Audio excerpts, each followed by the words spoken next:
Art Chat TV is brought to you by Linda Fisler Fine Art. Visit her website at lindafisler.com.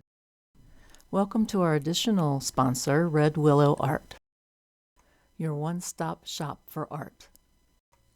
Hi everyone, and welcome to Art Chat. I'm your host, Linda Riesenberg Fisler, and today we're going to be talking with Sherrie McGraw about her book, The Language of Drawing, which I find very, very helpful, and to this day, actually.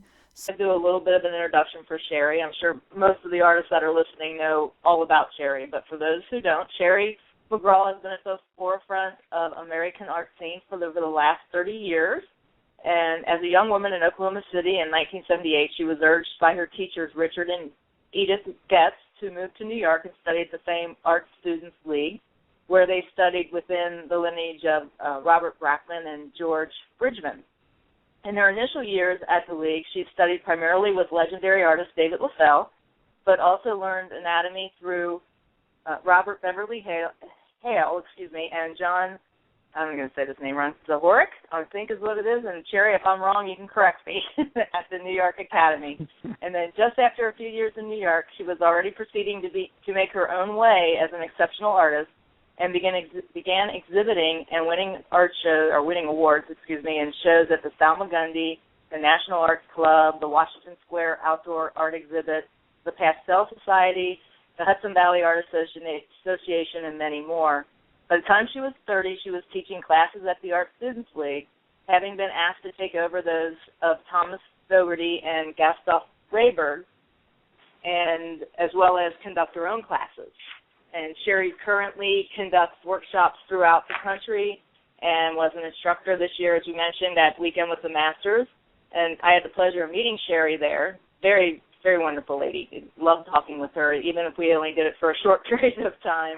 Like I said, they kept these folks busy. And then her work has been shown in major institutions, including the National Museum of Wildlife Art, the Gilcrease Museum, the National Cowboy and Western Heritage Museum, and the Tucson Museum, as well as numerous prestigious collections, such as that of Senator John Warner, the Mellon family, the Forbes family, John Mellencamp, George Carlson, Scott Christensen, only to name a few. And she was vice president of American Women Artists. And Sherrie, as we've mentioned before, also is the author of The Language of Drawing, a highly acclaimed book. And if you also remember, C.W. Mundy, who was on our show, was raving about this book and also Sherrie's approach to drawing on the show. So a special shout-out to C.W. and thank him for, I think he talked to you as well, Sherrie, saying that you needed to be on the show. But with C.W.'s help and also with me meeting Sherrie at Weekend with the Masters, we twisted her arm really, really good. So welcome, Sherrie, and thank you for joining us tonight. Hi, Linda. Thanks so much. It's really a delight to be here. So, Sherrie, let's talk a little bit about your book. There's a little bit more to the title than just The Language of Drawing. It's from an artist's viewpoint. Can you tell us what makes your book different from the other drawing books that we artists may have? Yes, no, I'd be happy to.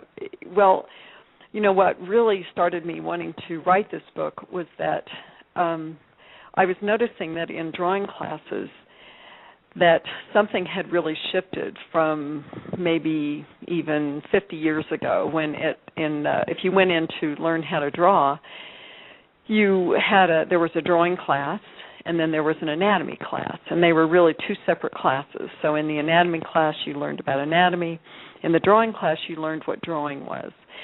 And so what my book is about is really about what all good draftsmen have known.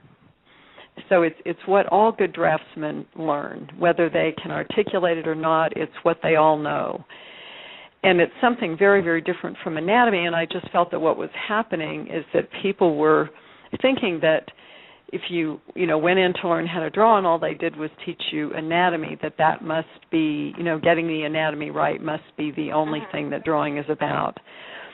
And the kind of drawing that I'm really attracted to, that of say like, Michelangelo and Van Dyck and Rubens, Rembrandt, that they were all drawing in from this point of view of what I'm talking about. So it's really from an artistic point of view, not getting hung up on not on anatomy. And interesting that you should, when Linda mentioned John Zahorik, and I took an anatomy class from him, and he was really, really phenomenal.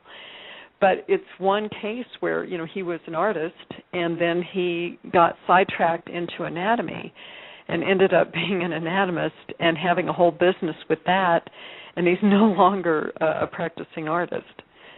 And so, that's an extreme example, but it's what can happen, where you get so sidetracked that you lose sight of the thing that you're really trying to do, which is to really capture the life of a subject on a flat surface, on paper. So like painting, you don't want to capture every little detail. We don't paint every leaf on a tree. So you wanted to talk about drawing like that, how an artist sees and not how a draftsman sees. But right, as an artist sees it. So an artist, uses perspective, uses anatomy in order to hone their way of seeing, and in order to make them draw better. But you don't become an anatomist per se, or I should say, that there are certain personalities. So actually, like Da Vinci, actually was probably the one really true famous anatomist that was also an artist and really thought his drawing was very artistic. But he was an anatomist. That was what he was interested in doing. But, clearly Rembrandt wasn't. Sometimes an artist will take liberty, if you will, in painting something to garner a response from the viewer. So we're talking about Rembrandt, and very analytical he was with muscles and things like that, and yet he added muscles to paintings that don't exist, just to get that kind of response from the viewer. That's very astute. Yeah, that is really true. And so you respond to the that kind of connection that the artist has with the subject. And I think that that's when drawing is the most beautiful, is when you find a connection. It's funny because we were just out in L.A. and went to the Getty to a Gustav Klimt show. Quite a big show, and it goes from his really early drawings to his late drawings. And it was very, very interesting. Clearly the guy knew how to draw, which means he, understood reality. He could decipher what he was looking at, and he clearly could draw well. There's no argument there. But it was interesting that the early drawings that were very shaded and much more kind of dimensional, that they lacked a certain kind of tactile quality, of having a connection to the model. And it's interesting that, thinking about your listeners, that it's something that even somebody just beginning to draw can have, is that connection to the model. And it's amazing how then later his drawings were terrific, much simpler, no shading, line. And there were two drawings in particular that David LaFell and I felt just had such a feeling of weight, and yet it was just a single line. And to me, it's the most amazing thing when somebody can do that. And so it was a really interesting thing to see, in the whole exhibit. The importance of line goes without saying. You address this actually in your book as well, but just the weight of the line, as you said, or the way it directs the eye, or just how line is basically part of our signature. Can you talk a little bit about that? Right, yeah, both in painting and in drawing. If you spend enough time with an artist's work, you really get a sense of their kind of their inner, I don't know, their nervous system. You get a sense of their nervous system. And so that's why in drawing, that's why you have to make a line and really make a committed line. And that's why in painting, you really have to make a brush stroke, because it's in that line, that simple line, and in that brush stroke that whatever each of us are comes out. So if you make a brush stroke and then you start blending it and start, you've taken all of what you are out of the brush stroke. It's like removing your voice. Yeah, it is, because it's what, we can't help but be what we are anyway all the time. Can you elaborate more on the differences between drawing, like the beauty of line, and how you brought the two of those together? I think that would be a great follow-up to the discussion that we just had on line and brushstroke. Okay. When in thinking about this question, I do make a distinction, about the two languages. So drawing, as I see it, drawing is a linear language. And so the whole thing in drawing is that you create form with not only line, but also then shading form darker to an edge. And so in the language of drawing, it reads for us to model in the light and model in the shadow, because what we're doing is we're creating form. And so for any kind of a realist, that's your number one goal, is to make something look real and have form. So in drawing, right? So in drawing, you're doing that by the manipulation of the line and also with shading. And you shade in the light and you shade in the shadow. Now, drawing, and the distinction I make in the book is that drawing and painting are two totally different languages. And so the reason drawing works by modeling in the light and modeling in the shadow is because drawings are always intended to be seen up close. And so it's really merely by the distance that we see them. I think that's a wonderful point, Sherrie. And you make this point in the book as well. The viewing distance is very different between drawing and painting. Drawing is much more intimate, up close. And painting is we typically view paintings from a distance. Because if you think about it, where did painting begin? It began, it was commissioned by the popes. It was commissioned by the great kings and queens. And so these, buildings were massive buildings. And so the imagery had to read from a distance, a long way. And so even when they didn't know perspective, and even when they didn't know a lot of things, they figured that much out, that they had to have simple flat shapes. And so the only place that they transgress that, if you've been in the museums and looked at the early paintings, 15th, 16th, early 16th century, is that they've modeled the faces. So if you get close, they've modeled the faces. They didn't know how to do it any other way. But then the halos are flat, the clothing is flat, everything's flat. And so the interesting thing in painting is that you're trying to create what you were talking about a minute ago, which about these flat, shapes. It's interesting as well, Sherrie, when I play with drawing and you make the comment about it being, it's the beauty is in the line. I mean, even in the light area, we'll end up putting a line to define that shape. Okay, and right. we may choose to keep the value the same in our painting and make that a color change in the light area, or similarly in the dark area. So I guess that to me that's also a big difference. Like, when I do my drawing as a person that's doing the sketch beforehand, I'm typically thinking of my values and not so much the shape of a boat or the shape of a tree, but more, I'm already thinking in my mind where I place that edge line of the tree, that I'm probably just going to let that meld into a color change of the same value. So, and this is in a preparatory sketch that you're doing, yeah, Linda? Yeah, yeah. it would never be a drawing that I would, frame and put on my wall, unless it turned out really, really good, but they typically don't. But that's another reason. There's a whole other reason why that happens. It's a preparatory sketch that I do so that I can get, and we'll talk about it a little bit later too, that abstract foundation going. That makes the whole painting stronger. That's viewable from afar, right?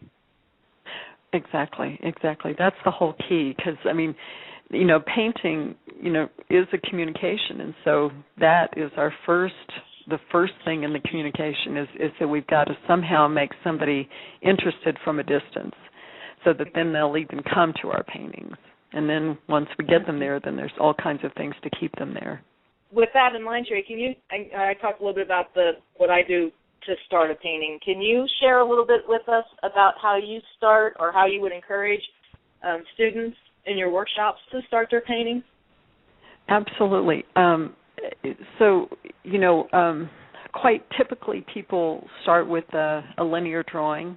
So this is, and I'll bet a lot of your listeners, start their paintings with linear drawings. And it seems like a natural thing to do because, drawing is really our first language. I think everybody understands, drawing just even, being born, everybody seems to know how to draw in a way, know the language, and, kids will you've asked them to make a sun and they don't hesitate, they make a, round circle and put rays, lines for the rays. So it's interesting. So that's a natural language. But so when you start a painting, since the language of painting is very, very different, and it is masses, as you guys have all been talking about. So it is masses. If you start with a mass, so that's how I do it, is I start and I really place where the light in the painting is going to be, because somebody will see our painting by from a distance will be the light shapes. So what I do is, it seems a little bit counterintuitive, but you start it with a dark mass so that you can judge that mass.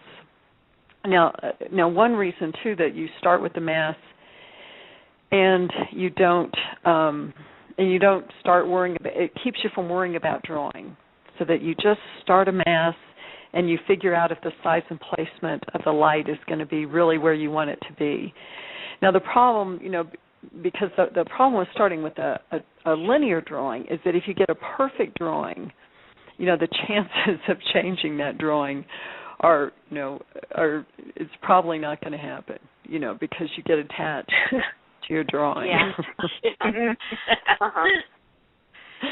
You can do it. Thomas Moran, started with a linear drawing. It's just that you can see, I saw a huge show of his up in Seattle, and when he went wrong, he went really wrong. And I think in part it was due to the drawing, because he got so involved in the drawing that he lost sight of his big idea.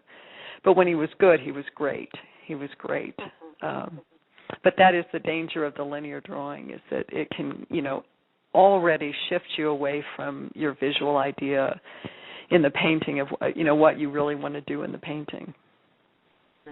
Yeah, that's why I think I only like spending 20 minutes on it at the most. 5 or 10 minutes is probably even better, just to mass in those shapes. So, right, because I find if I find I do a really, really detailed drawing, I find myself that I'm thinking in terms of the boat, the tree, the leaves, the trunk, versus just that dark masked area. Right, which is really, the big size and placement, again, it's what somebody's going to see from a distance. So that means more than anything. Mm-hmm. Right. Don't you think? Oh, I do. I absolutely do. Sherrie, I'd like to move on from talking about the beauty of line and even arrangement of shapes like we do in painting, and talk a little bit about gesture and how important gesture is, not only in drawing but also in painting. It's not something just for portrait painters to understand. I think it's very important for painters to understand this as well. We can certainly bring gesture into the landscape painting. a gesture of a tree branch, a gesture of a flower, so that it gives it a kind of interest and personality. It's a way to kind of bring your paintings to life. Can you talk about the importance of capturing gesture and provide a few tips on how we might do that? Okay, well, we'll get creative here. Well, it's interesting because certainly everything that you're learning in drawing is helping your painting. So just the fact that what happens when you do a gesture at all is that, and let's just take the human form because it is, traditionally the way that people learn how to draw. And the reason that is that you have all these different parts. You have the torso, you have the head, you have the arms and the legs. So all these different elements. And what you're trying to do in a gesture is you're trying to see them all as one thing. Now, if you look at it and you start to think of it as separate, then it's then what happens is that everything does come out separate. So you have to see them all as part of one thing, which is what the gesture is. So the gesture is a unifying just sense of what the subject is doing, and so how that applies, in landscape and with trees and all of that is the same thing, that you have a sense of, actually Ned Jacob once said that, you can't draw a tree unless, you can't paint a tree unless you really can draw it, unless because you have a sense of what's happening with that tree. It's not just a shape, but and that's something I know Scott certainly, has in his work. It's just a beautiful sense of the gesture of something, and certainly of trees and all of that. And so you have to have that kind of sensitivity, which is, really what drawing, the reason to learn how to draw, is that it awakens all this sensitivity to what you're looking at, and you develop a whole kind of knowledge base of weight, of gesture, dimension, all these things that help you then when you get into painting, then you can just focus on the language, and what it is you're trying to do in the painting. There's always seems to be so much to think about when we're either drawing or painting. It's amazing that, we start talking about form and shape and gesture and perspective, the vanishing point. You could go on forever with this, but I think gesture is one of the most important things that we have, whether we in a painting or in a drawing. If we don't have something to make that connection with the viewer, it may be the way that we brush on color or use a palette knife to put color on, the way that we direct the stroke. But to me, it comes down to that gesture and the painting and the story that you're telling through the gesture and line and form, all of those things coming together. And it creates such a connection with your subject, which really comes through in your work. I think probably the biggest piece of advice, for anybody learning, to paint and to draw is really just to pay attention. If you just slow down and pay attention. Observation is just so important. Yeah, because if you respond to somebody else's work, then it means you have that capacity also. Because it means you're seeing it. Yeah. Otherwise you wouldn't see it. Talked about a lot of different things here. Line, gesture, form, shapes, arrangement of all of that. But I wanted to take a few minutes and talk about perspective. It's a very important part of a painting and drawing.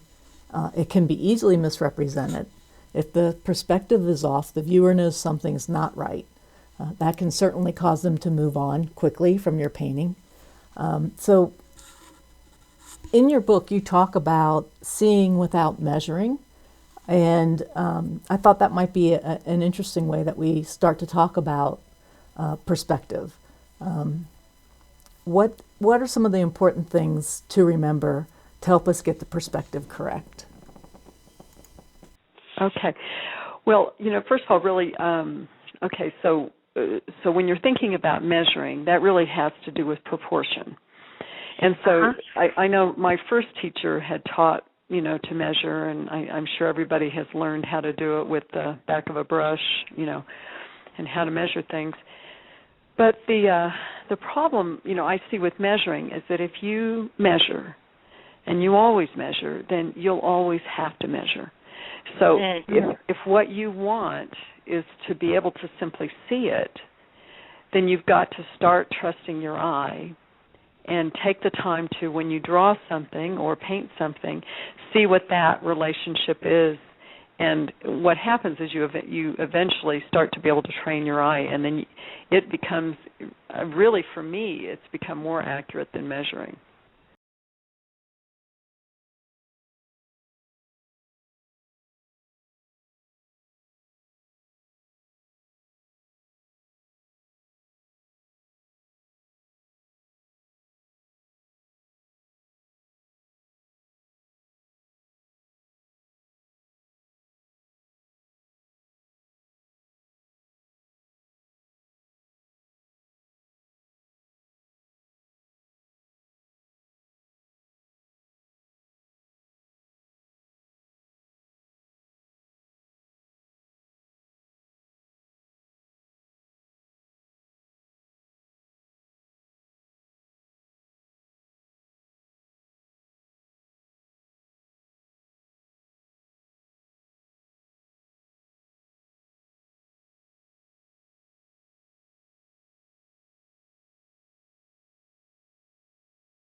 Artists want to have these skills, but to the degree that they need them. Turner. It was Turner, and all his Venice watercolors and so forth. Well, Turner had some architectural background, and so it's only natural that that's what he would have been drawn to, is this architectural world, and to do it so simply. You could see that his whole focus wasn't to prove how, correct he could make the perspective, but it was really a beautiful, artistic, idea, abstract idea, which we'll be talking about in a minute. So we're going to move on to abstract realism here in a few seconds, Sherrie, but everything that we've talked about up to this point around drawing and painting, all of it can be just so daunting and possibly prevents people from painting or drawing. Well, it can be, and it's the same thing, with anatomy. I mean, there are certain people, like there's, Robert Liberace. I don't know if you guys know about him, but, he's probably one of the foremost anatomists, today. I mean, he knows absolutely everything in the body, every origin, every insertion of every muscle. He knows everything, and which is phenomenal. But even he says, that in part it's his quirk that this is what he wants to. He enjoys knowing it at that level. I mean, just like it was with John Zahorik, but it isn't necessary. It isn't necessary. Yeah. I think that's what also your listeners might want to realize too, is that there's a lot of things with artists that are just peculiar to their personalities. And you have to weed through that to realize what's really necessary. So my particular mind doesn't work that way, that to need to know every, origin, insertion, every name of every muscle, but to have much more of a visual appreciation and a visual read of what you're looking at. And that's what knowledge of anatomy, and you do want to have knowledge of anatomy, but you don't. You want to just be careful that it's not taking over the whole your whole intent. I mean, is that why you're doing it? Mm-hmm. Is to impress people with how much anatomy you know. Okay, so let's move on to abstract realism. Can you give us a little definition of what abstract realism is all about? What do you mean by that? Yes, I could. Abstract realists are people that are not painting subject matter as much as they're painting what the subject matter allows them to do in a visual idea that they have in their heads. So and that's why the term, abstract realism, which is really an oxymoron. You can't. It's hard to think that abstract and realism could be, right next to each other. But there are some people in the history of art that have thought about painting this way, that they have an abstract visual idea, and the subject matter simply helps them flesh out that idea. And not that it has nothing to do with the subject, because certainly the subject is inspirational, but that, in other words, like you would be seeing a dark shape, or seeing somebody's dark black hair as a dark shape, and that would be used in a particular way in the painting, and some color relationships in the painting would be used, just to create a certain visual idea in the painting. And certainly, visual concepts are hard to talk about because they are visual. And, right. As you know, I mean, but what they depend upon is that the artist is looking at reality and taking what he or she can use in order to do what they want to do in the painting. So it's completely inspired by the subject, but at the same time, there is a very abstract appreciation of what they're seeing. And so you're using elements to do particular things in the painting, move the eye, through the painting. The painting might be more about air, it might be more about color, might be about, size relationships, value relationships, There's just, of course, as many, ideas as there are, artists. Mm-hmm. That's interesting because when you mentioned the darkest value may be the value of the hair on a person, and the thought that popped into my mind was, or the image that popped into my mind was Mary Cassatt's Mother and Child painting. Yes. And very much so. Then, right, and then when you mentioned, the use of color relationships, one of Fetchen's paintings popped into my mind because I just love Fetchen for his color relationships, and that was interesting that when just you saying those particular phrases, and that's the image that popped up. Well, that is interesting. See, yeah, that is fascinating. Yeah, and it's really the undercurrent. It's really the thing that a viewer will be attracted to the subject matter, but the thing that keeps somebody coming to that painting for centuries has to do with this other quality. I mean, usually. I mean, of course, depending on the taste of the viewer, but the paintings that really do have staying power. And, let's take Rembrandt. I mean, he would be the father of abstract realism. And what has made him be known really as perhaps the greatest artist that's ever lived, is this quality. In fact, I was just at the Getty, and they have this one little tiny painting of a rabbi on loan of Rembrandt's. And it was amazing because all around it, Jacob Jordan's, and there were all these other artists. I can't think of their names right now. They were all Dutch and big compositions and all this stuff. And yet somehow you were drawn to this painting where the light on the face was probably 1.5 inches, maybe 2 inches. by 2 or something. And that was the whole painting, basically. I mean, all the other stuff was kind of background, his, clothing and everything else, the background. And yet that little 2-inch by 2-inch piece of painting was so compelling that it made you want to look at that and not anything else in the room. How important is it to have an abstract start to a painting? Well, absolutely, because what it indicates is that the thinking is about what the idea is in the painting, about what you want the painting to look like, this abstract vision of what you want the painting to look like. And so if you start with that abstract idea in your head and you continue trying to create that beauty that you're seeing, from your subject, not just simply copy the subject, then you'll end up with a painting that has the beauty in it that you saw. I mean, the tricky part is that we see the beauty, but you can't just get it all on the canvas at one time. So then you start to paint it piece by piece, and that's when it falls apart.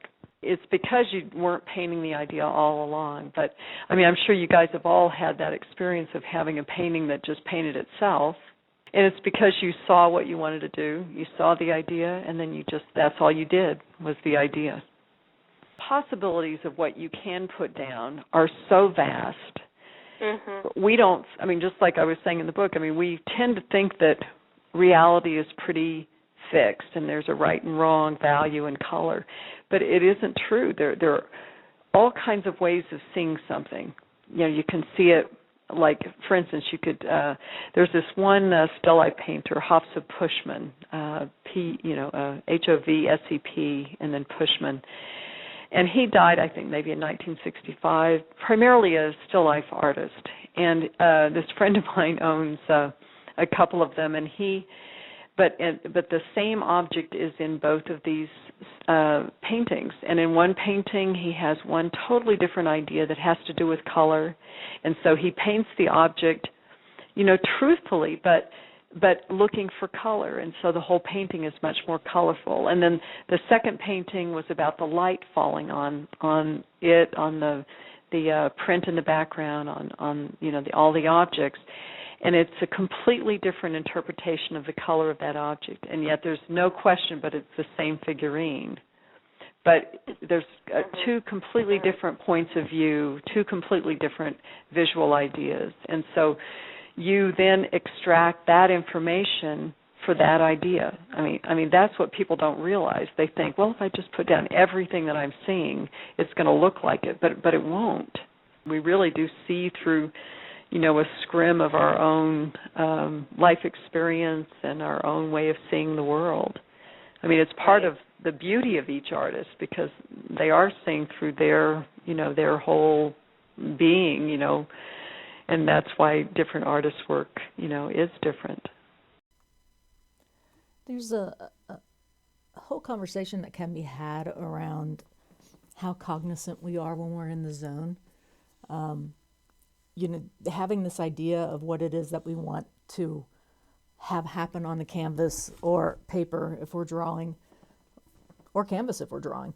But this whole concept of capturing what we see, getting in a zone and painting that or drawing that, it's almost like you have to set your ego aside to capture what it is you really are seeing. We can put so many of our own thoughts into it.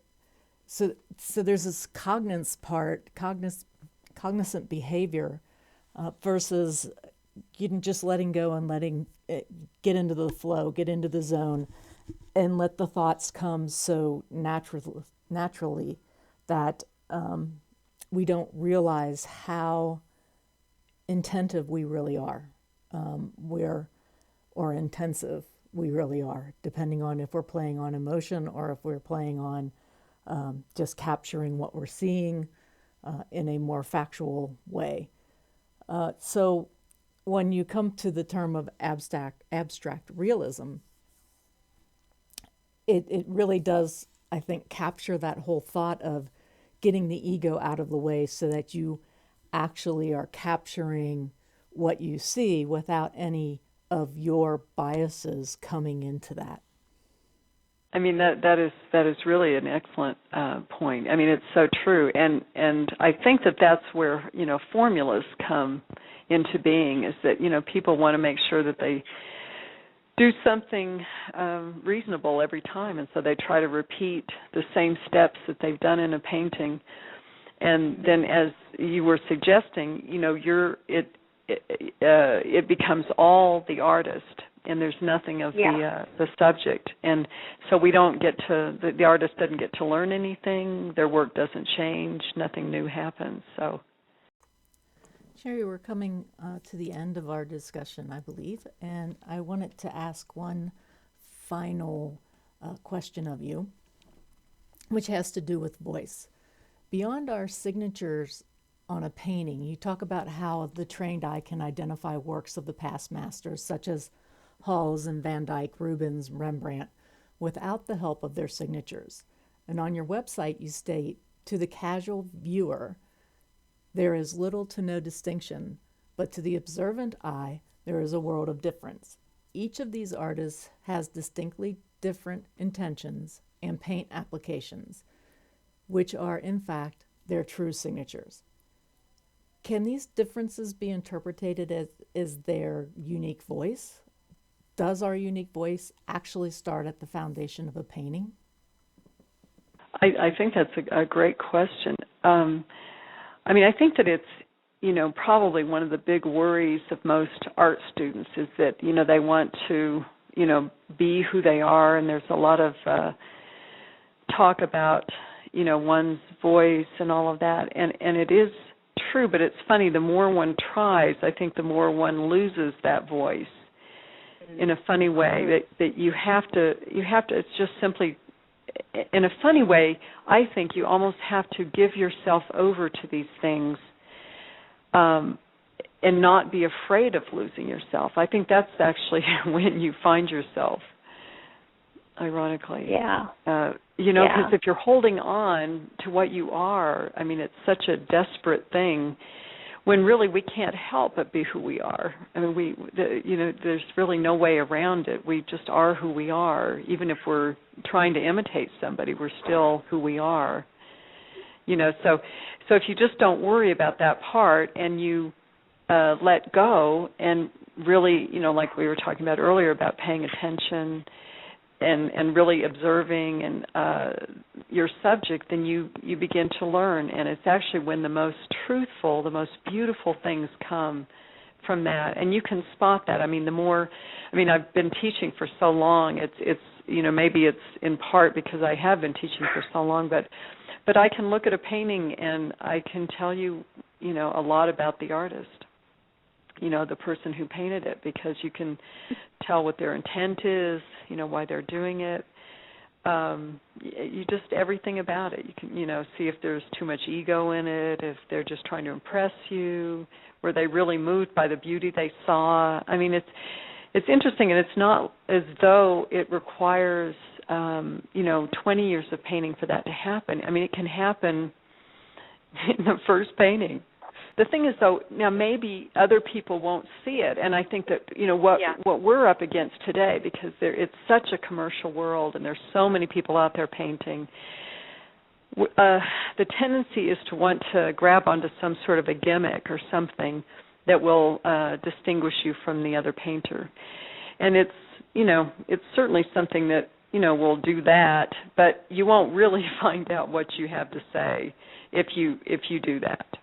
And we live in such a commercial time, you can see how people think that they just have to yell louder than the person next to them, Uh-huh. And sometimes when you do something I had a friend who one time asked me, when I was going to start painting my own paintings. And I must say, it made me kind of mad. And I said, well, I tell you what. I said, I'll put you in a room, and I'm going to cover up the signatures of these paintings, but I'm going to have a Van Dyck, I'm going to have a Rubens, a Rembrandt, and a Hals. And I said, now you tell me which is which. Yeah, and then that did kind of shut him up. Is it their fault that you can't tell the difference? I mean, that's something to think about, because should Rembrandt have changed? You know, people's sensitivity to the really beautiful, beautiful differences between human beings is kind of lost in this time because we're in such a commercial time. Yes. You know, and so people are kind of losing that beauty of that very sensitive, subtle differences between human beings. And in a way, when you get to know somebody's work, it's actually much more obvious, the differences, when you really, really study somebody's work and get familiar with it. I think a lot of the artists that I know, and including myself, we can be such control freaks. So it's, you know, we just need to let go. We just need to get in that zone and just let things happen with the paint. And you know, like we've said earlier, you can always scrape it off. But yeah, so I just, how do you let go? How do you trust that process is always a question that I end up asking. Because I think most artists are. I mean, we're all, you know, obsessive compulsive. You have to be. I mean, it's actually a requirement, I think, to be an artist. I think so too. And then, you know, most of us, I mean, if you really care about things, you know, there is that desire to control it. Mm-hmm. You know, so it's not necessarily a bad thing, but then just to see how it manifests. Sherrie, I've so appreciated your time talking to us about the language of drawing from an artist's point of view, and about painting, about abstract realism, all of the insightful information that you've left with us during this conversation has been really wonderful. It's amazing how Art Chat has allowed me to create so many different relationships with so many different artists, and being able to have spoken to you about our profession certainly means a lot to me, and I believe to our listeners as well. We've always said that, you know, being an artist is all about relationships. It is. I mean, that's the most powerful thing in our lives. So a painting, for it to have power, I think it has to also have a relationship with those that view it. This has really been delightful, I have to say, Linda. Did you say frightful, Sherrie, or delightful? Oh, delightful. Well, it's really been fun. But no, it's been delightful, and I would love to sit around and just talk about art. Thank you so much, Sherrie. We would love to have you back on Art Chat at some time in the future and continue our conversation on art. It's been wonderful. We've learned a lot, and I appreciate your time so much, and also your books, your paintings, everything that you have given your life to art for. Thank you again. Tune back in, everyone. We'll have another Art Chat coming up soon. Thanks to Red Willow Art for sponsoring, as well as Art Chat TV. You'll find us out on YouTube. We each have our own YouTube channel, and we are on all the socials. Talk with you later. Thanks for tuning in. Bye.